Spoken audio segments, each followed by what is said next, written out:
Morning student, welcome in the class. This is the first chapter and the third video of the lesson. In the last video we had talked about the outbreak of the revolution in the France, but in this video we'll learn about the abolition of monarchy and how they became republic. So let's start the chapter. The situation of the France was very dull in the summer of 1789. In the time, the emperor, who was the Louis 16 has signed the constitution of France. मतलब 1789 में जो Louis 16 था उसने क्या किया, France के constitution पर sign कर दिया और अपनी नेबरिंग कंट्री यानी पर्शिया के साथ मिलकर के षड्यंत्र रचने लगा कि कैसे हम पूरे फ्रांस में अपना रूल और अपना एम्पायर हमेशा के लिए बना सकते हैं। और ये सारी जो टेंशन थी, इन सभी के कारण बहुत सारे टेंशन जो थी नेशनल असेंबली में होने लगा कि अरे यार अब हम लोग का क्या होगा, ये सब आपस में मिलकर के षड्यंत्र कर रहे हैं। और फिर इन सभी से सिर्फ यही नहीं, बाकी फ्रांस के जो बाकी नेबरिंग कंट्रीज़ थे वो सब भी बहुत दुखी थे कि अब क्या होगा भाई। तो क्या हुआ, इससे पहले कि सभी राजा यानी कि चूँकि फ्रांस का साथ सिर्फ पर्शिया ही नहीं रशिया भी दे रहा था, यानी पर्शिया, रशिया एंड फ्रांस तीनों राजाओं के बीच में जो कि षड्यंत्र चल रहा था, इससे पहले कि ये राजा कुछ करते, नेशनल असेंबली ने ही उनके अगेंस्ट डिक्लेयर कर दिया वॉर, ठीक है, और ज्वाइन कर लिया आर्मी को, ठीक। और मार्च इसके लिए उन लोगों ने क्या किया, जब वो लोग वहाँ जा रहे थे, पेरिस जा रहे थे युद्ध करने के लिए, तो उन लोग वहाँ पे रास्ते में होता है ना नेशनल एंथम टाइप का, देश गीत टाइप का, तो वहाँ पे वो लोग रास्ते में देश गीत टाइप का अपना सॉन्ग गाते थे। उस देश गीत का नाम था उनका मर्सिलीज। ओके, ये क्वेश्चन 1 वर्ड क्वेश्चन में भी आता है। तो मर्सिलीज वो लोग चूँकि जाते समय अपना फ्रांस से पेरिस जाते समय जो भी पैलेस था वहाँ जाते समय जो गाया था वही आज का भी, यानी कि फ्रांस का आज नेशनल एंथम है आज भी, ठीक है। ये क्वेश्चन बहुत इंपॉर्टेंट है, इसको लर्न कीजिएगा। जब पूरे फ्रांस में रिवॉल्यूशन जब चल रहा था, सभी फाइटिंग में लगे हुए थे, तो सारी जो फीमेल्स थी वो घर का काम वगैरह करती थी, ठीक है। सभी अपर क्लास में लोग जो थे वो सब तो अपना क्लब में मतलब ज्वाइन कर लिया। पूछोगे क्लब क्या होता है, तो क्लब एक पॉलिटिकल पार्टी होती है। पॉलिटिकल पार्टी को फ्रांस में क्लब कहते हैं, ठीक है, तो याद रखिएगा।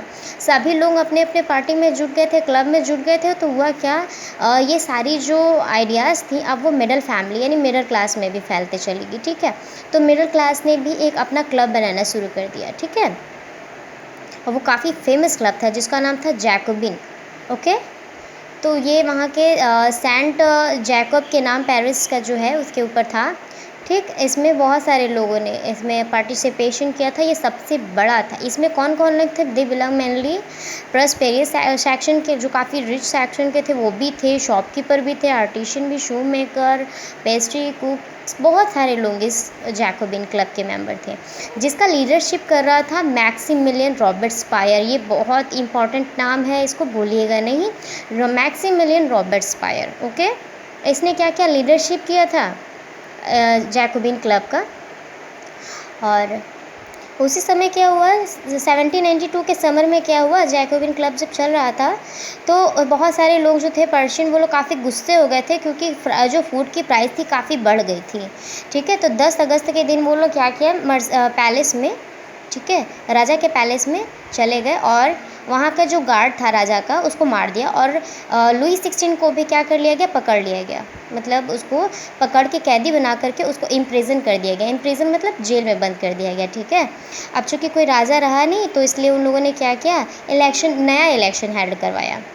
मैक्सिमिलियन के अंडर में एक नया इलेक्शन वहाँ पे फ्रांस में करवाया गया, जिसमें कौन इलेक्शन कर सकता था, जो लोग 21 ईयर्स से बड़े थे, यानी एज 21 से जो ज़्यादा जिसकी एज थी, और जो वेल्दी होते थे और जिसके पास राइट होता था, ठीक है। तो ये सारी चीज़ें जो थी, अब नया प्रोसेस स्टार्ट हो गया। अब जैसे कि आपने देखा कि न्यू इलेक्शन हो रहा है, तो इस नए इलेक्शन का जो नया सिस्टम था इसको हम लोग कन्वेंशन कहते हैं। ये 1 वर्ड क्वेश्चन में आता है। इस न्यू इलेक्शन प्रोसेस को हम लोग कन्वेंशन कहते हैं, जिसमें 21 सितंबर 1792 को मोनेर्ची को रद्द कर दिया गया, एबलिश कर दिया गया और फ्रांस को डिक्लेयर कर दिया गया एज अ रिपब्लिक। चूँकि वो अब तो फ्रांस तो अब क्या हो गया, वहाँ से हेरिडिटरी मोनार्ची तो ख़त्म कर दिया गया, यहाँ पे अब रिपब्लिक आ गया। तो कुछ समय के बाद क्या किया, लुई 16 को जो है पूरी जो कोर्ट थी वहाँ से ऑर्डर मिलने के बाद उन लोगों ने क्या किया, पूरी तरह से पब्लिक प्लेस में उसको क्या किया गया, मार दिया गया। ठीक है, और कुछ समय के बाद उनकी जो वाइफ थी यानी मेरी अंतुआत, उसको भी इसी तरीके से पब्लिकली मार दिया गया। तो ये थी एंडिंग ऑफ बनर्जी। तो अब आता है रेन ऑफ टेरर। आपने अभी कुछ समय पहले मैंने आपको नाम बताया था, मैक्सिमिलियन रॉबर्टस्पायर, तो ये उसकी स्टोरी है। जैसे कि आपने सुन लिया कि मोनार्ची ख़त्म हो गया, अब क्या आ गया है, नया कॉन्स्टिट्यूशन के बाद नया रिपब्लिक आ गया। तो न्यू रिपब्लिक था मैक्सिमिलियन का, सिर्फ 1 साल का, 93 से 94 तक का टाइम जो था, जिसको हम लोग बोलते हैं रेन ऑफ टेरर, इसको हिंदी में बोलते हैं आतंक का समय। ठीक, तो हुआ क्या, ये जो रॉबर्टस्पायर था काफ़ी हिटलर जैसा था, मतलब बहुत ही डिक्टेटर टाइप का था। ठीक है, इसने क्या किया, अपने एनिमीज से सारा बदला लेना शुरू कर दिया। ये नोबल से, क्लर्जी से, और यहाँ तक कि अपने पार्टी के लोगों को भी पनिशमेंट करना शुरू कर दिया। और उसका पनिशमेंट की जो प्रोसेस थी वो बहुत ही ज़्यादा मतलब ब्रूटल थी। वे उनको अरेस्ट करते थे, जेल में बंद कर देते थे।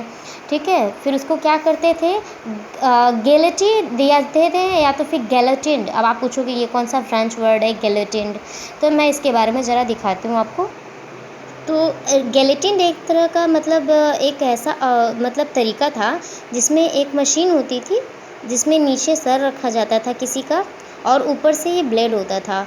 तो उस ब्लेड से क्या होता था, उसका सर नीचे धड़ से अलग कर दिया जाता था, तो ये था गेलेटिन।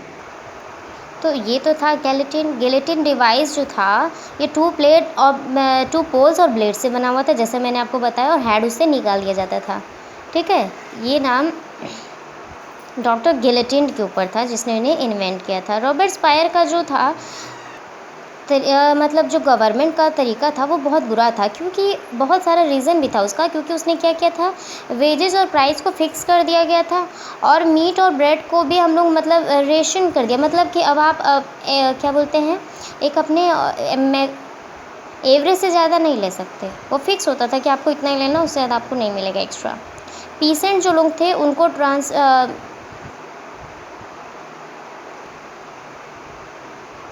अब उसने क्या किया, पूरे फ्रांस में चर्च को बंद करा के वहाँ पे ऑफिसेस खुलवा दिए। तो ये सारी जो चीज़ें थी, इससे सारी जनता ही नहीं, उसकी खुद की पार्टी भी बहुत ज़्यादा परेशान हो गई। ठीक है, अब फाइनली क्या किया गया, इसके परेशान होने के बाद जुलाई 1794 को इसके अगेंस्ट सारे कोर्ट में सारी जो भी कन्वेंट थी उसको लाया गया, और फिर उसको अरेस्ट करके नेक्स्ट डे क्या किया, इसको भी गुलेटिन से ही मार दिया गया। सिर्फ 1 साल में इनकी भी कहानी ख़त्म हो गई। ठीक है, तो गिलेटिन से ये भी मर गए। अब नेक्स्ट आता है डायरेक्टर रूल इन फ्रांस। जैसे कि आपको पता है जैकोबिन गवर्नमेंट जो था वो मिडिल क्लास के लोगों का था। ठीक है, अब यहाँ पे कॉन्स्टिट्यूशन तो पूरी तरह से डिनाइड हो गया, मतलब रद्द कर दिया गया। अब ये हुआ कि अब क्या होगा, अब कॉन्स्टिट्यूशन का क्या होगा। तो वहाँ पे फिर से जब इलेक्शन का जो प्रोसेस था उसके बाद क्या किया गया, लेजिस्लेटिव असेंबली में क्या किया गया, अपॉइंट किया गया डायरेक्टली एग्जीक्यूटिव के 5 मेंबर्स। एक्चुअली 5 मेंबर इसलिए ताकि किसी के पास मतलब ज़्यादा पावर ना हो, सारी पावर सब में सेपरेट हो सके। ठीक है, तो इन सभी का फ़ायदा कौन उठाया, बाद में यहाँ पे देखा कि अब वहाँ पे कोई पार्टी है ही नहीं, तो सभी का फ़ायदा उठाया नेपोलियन बोनापार्टा। अब यहाँ से नई स्टोरी आपकी स्टार्ट होती है नेपोलियन बोनापार्टा की। ओके, तो अब यहाँ पे इस पॉइंट को हम आपको नेक्स्ट वीडियो में मिलते हैं। So thank you for watching my video.